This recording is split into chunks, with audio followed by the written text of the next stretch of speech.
Hello students, मैं मनोज शर्मा जनक सिंह चौहान के साथ एमजे क्लासेस में।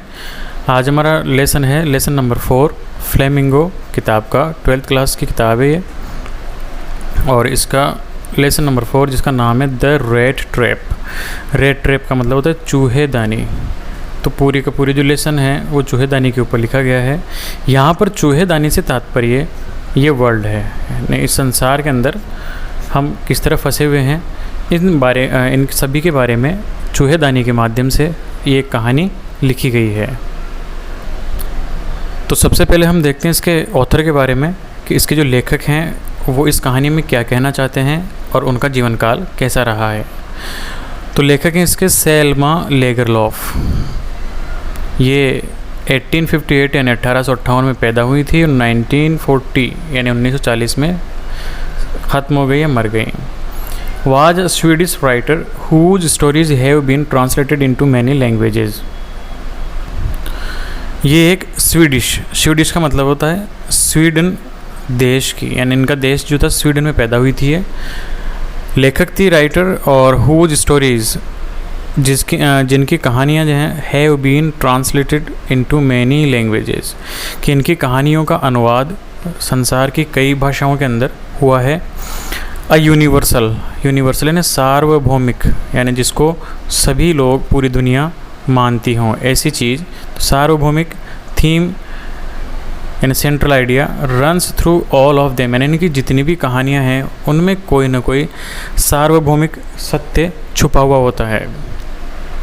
आई बिलीव, एक ऐसा विश्वास that the essential goodness in a human being can be awakened through understanding and love, कि एक ऐसा विश्वास छुपा होता है जो बहुत आवश्यक है। essential goodness यानी जो बहुत ही आवश्यक होता है अच्छाई के लिए। in a human being, एक व्यक्ति के यानी एक व्यक्ति की जो अच्छाई होती है can be awakened, उसको जगाया जा सकता है। awakened यानी जगाना, तो उनको जगाया जा सकता है through understanding, एक समझ के द्वारा। understanding यानी समझ, एक अच्छी समझ और प्रेम के द्वारा किसी भी व्यक्ति के अंदर अच्छाई पैदा की जा सकती है। तो this story is set amidst यानी बीच में या बीचों बीच। द माइंस यानी खान, कोयले की खान, पत्थर की खान, सोने चांदी की, इस तरह की जो खानें होती है तो उन खानों के बीच में ऑफ स्वीडन यानी स्वीडन देश की, जो कि रिच इन आयरन और, आयरन यानी लोहा और ओर का मतलब अयस्क, जिसे हम कच्ची धातु के नाम से जानते हैं। तो ये जो कहानी है ये स्वीडन की लोहे की जो खदानें हैं जिनमें कि लोहा अयस्क की काफ़ी मात्रा है उनके बीच में लिखी गई है, उनके मध्यस्थता करते हुए लिखी गई है। विच इज जो कि figure large in the history and legends. और ये जो लोहे की खदानें हैं या लोहे का जो अयस्क है इनका प्रारूप या इनकी बातें, फिगर यानी प्रकट, वो प्रकट होती है, इनकी बातें प्रकट होती है बहुत लंबे तरीके से। लार्ज यानी लंबे तरीके से। इन द हिस्ट्री, इतिहास के अंदर, तो वहाँ का जो इतिहास है ना स्वीडन का, उसके अंदर इन कहानियों के बारे में बहुत कुछ लिखा गया है जिनमें ये आयरन और यानी लोहा अयस्क की बातें करी गई है। लीजेंड्स यानी दंतकथाएँ, दंतकथा बोलते हैं लीजेंड को। तो वहाँ की जो दंतकथाएँ हैं उनमें इन खानों का बहुत ज़्यादा जिक्र किया गया है। तो the story is told somewhat in a manner of a fairy tale. और ये जो कहानी है वो इस तरह बताई गई है सम वाट, जैसे कि in the manner of fairy tale, fairy यानी परियों की कहानियाँ, कि ये कहानी पूरी परियों की कहानियों की भांति कही गई है। तो ये ऑथर के बारे में था। अब देखते हैं हम इस कहानी को कि इसमें क्या लिखा गया है, किस तरह से बताई गई है। वंस अपॉन अ टाइम यानी एक बार की बात है या एक समय की बात है। There was a man who went around selling small red traps of wire. तो एक बार की बात है, एक व्यक्ति हु वेंट जो कि, हु यानी जो कि, वेंट यानी जाता था या जाया करता था। अराउंड सेलिंग यानी चारों तरफ, सेलिंग यानी बेचते हुए जाया करता था। Small red traps, red trap यानी चूहेदानी। चूहेदानी कैसे होती है वो आप पिक्चर में देख सकते हैं। इस फोटो के अंदर चूहेदानी को दिखाया गया है कि इस तरह की होती है, चूहे पकड़ने में काम आती है। तो ऑफ वायर यानी तारों की बनी हुई, ही मेड देम और वो इनको बनाता था, हिमसेल्फ स्वयं यानी इन चूहेदानियों को स्वयं ही बनाया करता था। At odd moments, odd moments का मतलब है कभी भी, यानी उसके कोई फिक्स नहीं था टाइम, जिसको हम कह सकते हैं इच्छानुसार, यानी कि अपनी इच्छा के अनुसार कभी भी इनको बना लिया करता था। From the material he got by begging in the stores, और ये कौन सा सामान होता था, यानी कौन से सामान से बनाता था, तो ये जो सामान होता था मटेरियल, ही गॉट वो उनको प्राप्त करता था बाय बेगिंग, या तो भीख मांग कर, यानी किसी से मांग कर, भीख मांग कर। द स्टोर्स जो बड़ी दुकानें होती है, स्टोर्स का मतलब बड़ी दुकान, यानी बड़ी दुकान से मांग कर लाता था सामान। और या फिर एट द बिग फार्म्स, या बड़े बड़े जो फार्म हाउस थे, बड़े बड़े जो खेतों के मालिक थे, उनसे कच्चा सामान यानी तार वगैरह मांग के लाता था और उससे ये सामान चूहेदानियाँ बनाया करता था।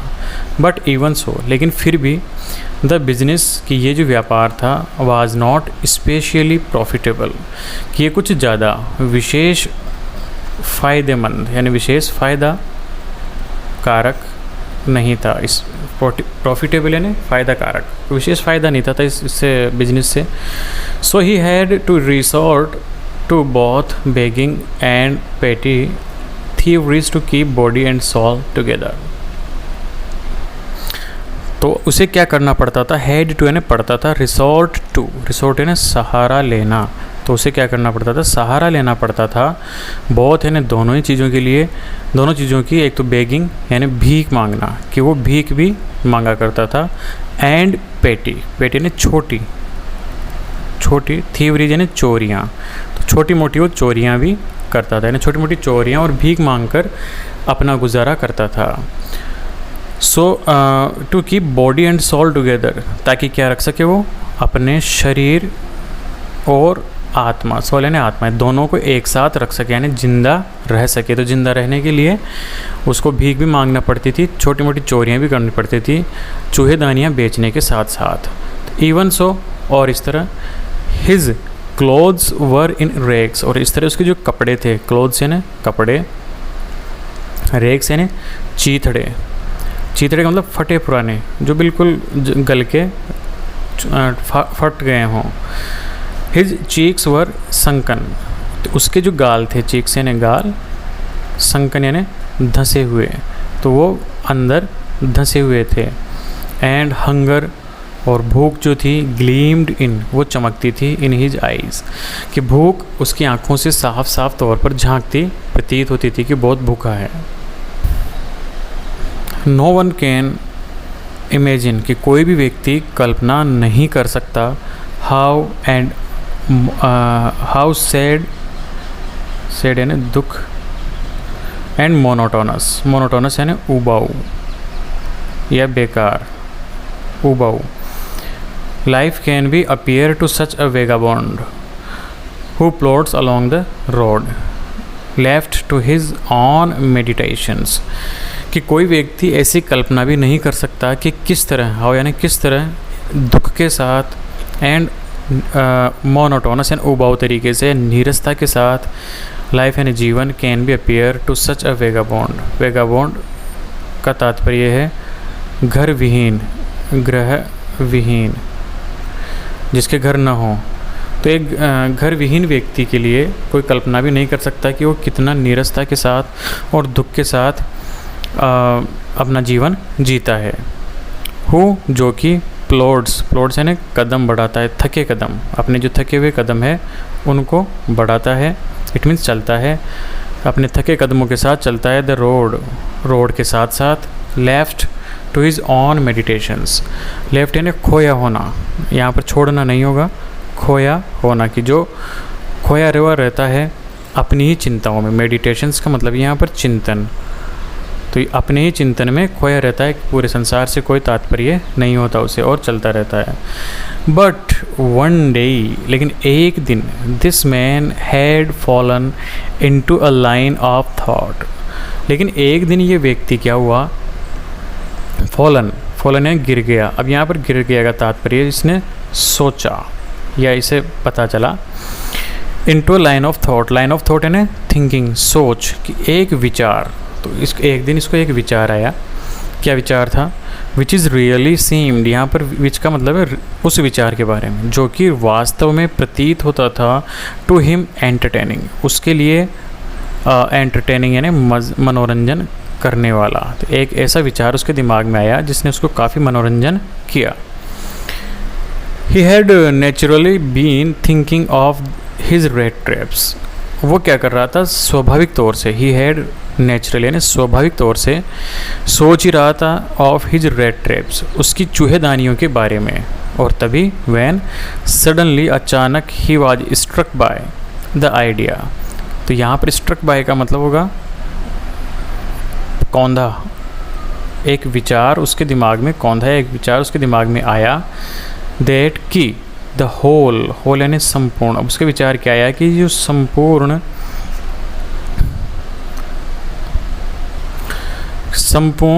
वर्ल्ड, ये पूरा संसार, अबाउट हिम, अबाउट यानी चारों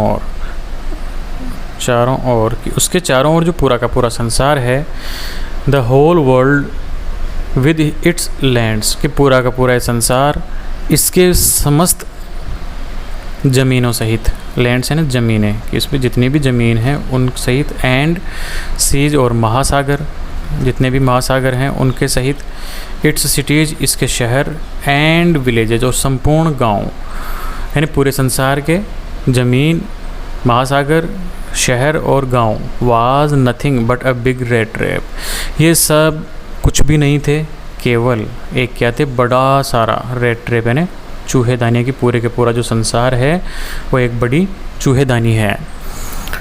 it had never existed for any other purpose than to set baits for people, और इसका इट हैड नेवर एग्जिस्टेड कि इसका अस्तित्व इसलिए ही था, it had never existed for any other purpose, यानी इस पूरे संसार का जो उद्देश्य बनाने के लिए या इस संसार का अस्तित्व और अन्य उद्देश्य के लिए नहीं था, सिर्फ इस उद्देश्य के लिए बनाया गया संसार। टू सेट बेड्स, बेड्स का मतलब होता है चारा, और यहाँ पर चारे का मतलब है किसी को ललचाने के लिए रखा जाने वाला लालच।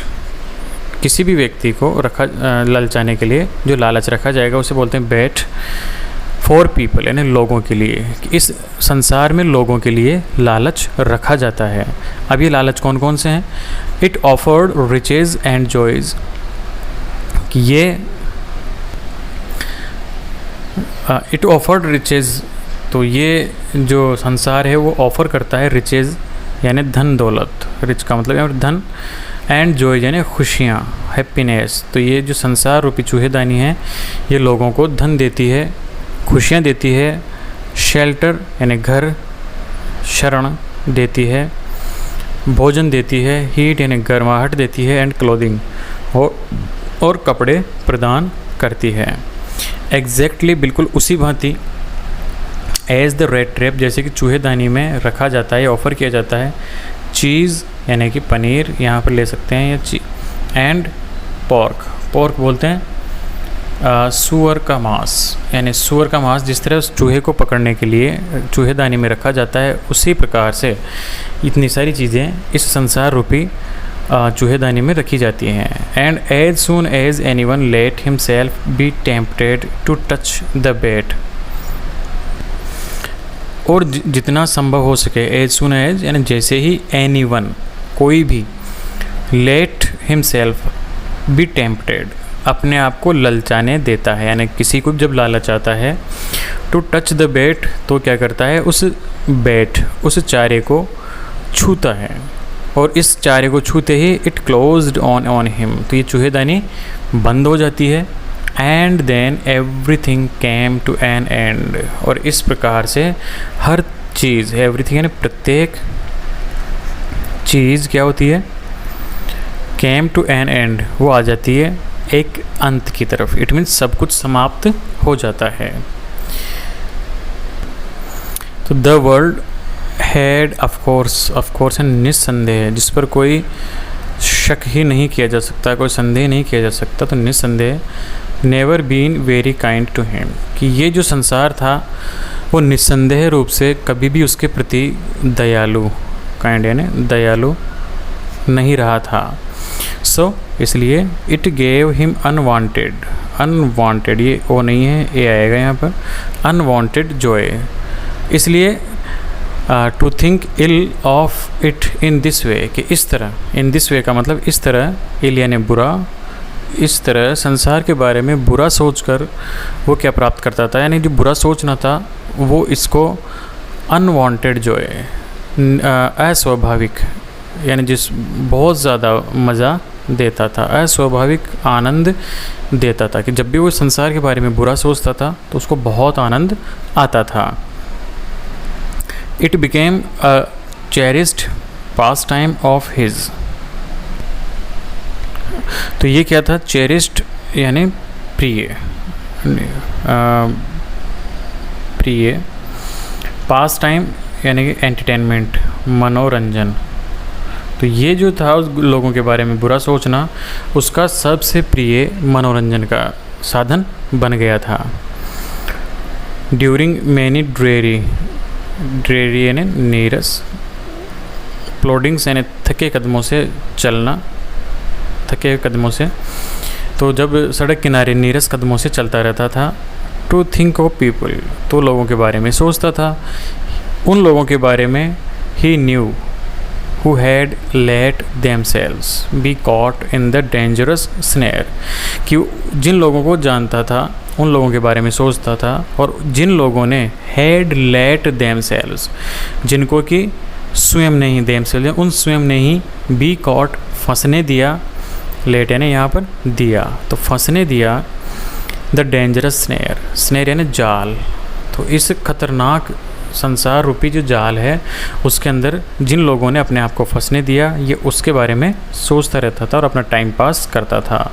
End of others who were still circling around the bed, या उन लोगों के बारे में सोचता था, अदर्स यानी अन्य, हु वर जो कि अभी तक भी, वर स्टिल सर्कलिंग वो चक्कर लगा रहे थे, सर्कलिंग यानी चक्कर लगाना, जो अभी चक्कर लगा रहे थे, अराउंड द बेड इस चारे के चारों ओर, जो चारा था संसार के अंदर उस चारे के चारों तरफ अभी चक्कर लगा रहे थे, तो उनके बारे में सोच सोच कर, बुरा सोच कर ही अपना टाइम पास करता था। One dark evening, one dark evening का तात्पर्य एक अंधेरी शाम। एज ही वाज ट्रजिंग, ट्रजिंग यानी उठते पड़ते चलना, धीरे धीरे चलना, उठते पड़ते यहाँ पर, तो उठते पड़ते चलना, तो एक शाम को उठते पड़ते चल रहा था धीरे धीरे, अलोंग द रोड, सड़क के किनारे, सड़क के किनारे किनारे वो चल रहा था। ही कॉट साइट, तो उसे देखा, यहाँ पर कॉट साइट यानी सा यानी देखा, अ लिटिल ग्रे, ग्रे यानी मटमेले रंग का, कॉटेज यानी घर, तो एक मटमेले रंग का घर देखा, by the road side, road side के पास में। एंड ही नॉक्ड, तो उसने खटखटाया, ऑन द डोर यानी दरवाजे को खटखटाया। To ask shelter for the night, और क्यों खटखटाया, पूछने के लिए, आस्क यानी पूछने के लिए, शेल्टर यानी शरण यानी रहने के लिए, फॉर द नाइट उस रात को वहीं पर रहने की गुजारिश करने के लिए उसने दरवाज़ा खटखटाया। नॉर ही वाज रिफ्यूज्ड, तो नॉर यानी नहीं, तो उसको मना नहीं किया गया, यानी कि उसको हाँ कर दिया गया, रिफ्यूज्ड यानी मना करना, तो मना नहीं किया गया उसे। इंस्टेड इसके बजाय, ऑफ द सौर, सौर यानी बेकार, बिगड़े हुए, फेसेज यानी चेहरे, यानी कई लोग क्या करते थे, उसको देखते चेहरा बिगाड़ लिया करते थे, तो विच ऑर्डिनरी, जो कि ऑर्डिनरली यानी सामान्य रूप में या सामान्य तौर से,